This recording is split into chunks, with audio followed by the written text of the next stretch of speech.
আজিৰ দিনটোত আমি নিযুক্তি 87,402 আমি ভৰি দিলোঁ আৰু 13,000 দিব পাৰিলে মোৰ দায়িত্বটো শেষ হৈ যায় কিন্তু 13,000ৰ পৰিৱৰ্তে এই বছৰটোতে আৰু 20-22,000 নতুন চাকৰিৰ পদ আমি বিজ্ঞাপন দিম আৰু তেনেকৈ প্ৰত্যেক বছৰতে আমি নতুন চৰকাৰী চাকৰি আমি চেষ্টা কৰি থাকিম যাতে আমাৰ ল'ৰা ছোৱালীবিলাকৰ আশা 1 লাখতে শেষ হৈ নাযায় আমি আৰু আগুৱাই যাব পাৰিম মই আশা কৰিছোঁ যে সেপ্টেম্বৰ মাহ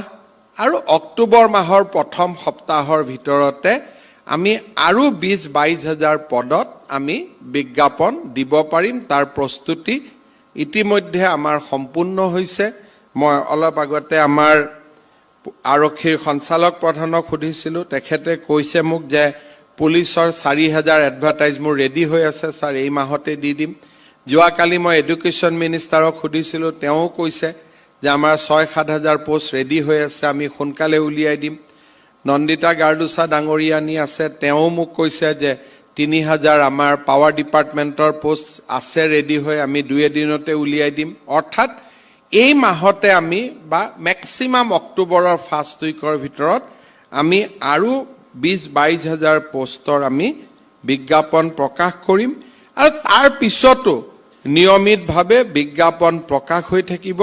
মই অসমৰ ছাত্ৰ ছাত্ৰীসকলক পঢ়া শুনা সদায় কৰি থাকিবৰ বাবে অনুৰোধ কৰিম কাৰণ অসমত চৰকাৰী চাকৰি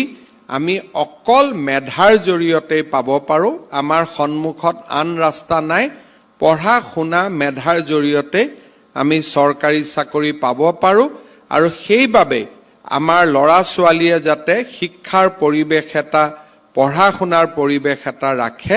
তাৰ বাবে আমি অনুৰোধ কৰিম এই 2 দিনৰ ভিতৰতে অন্তত সেপ্টেম্বৰ মাহৰ ভিতৰতে আমি প্ৰায় 1 লাখ ল'ৰাক এই বছৰ পৰৱৰ্তী বছৰত আৰু 1 লাখ 2 লাখ ল'ৰাক আত্মসংস্থাপনৰ বাবেও আমি নতুন আঁচনি আমি আমাৰ যুৱক সমাজৰ মাজত উলিয়াই দিম যাতে চৰকাৰী চাকৰি আত্মসংস্থাপন ব্যৱসায় সকলো দিশতে আমি সমানভাৱে আগুৱাই যাব পাৰোঁ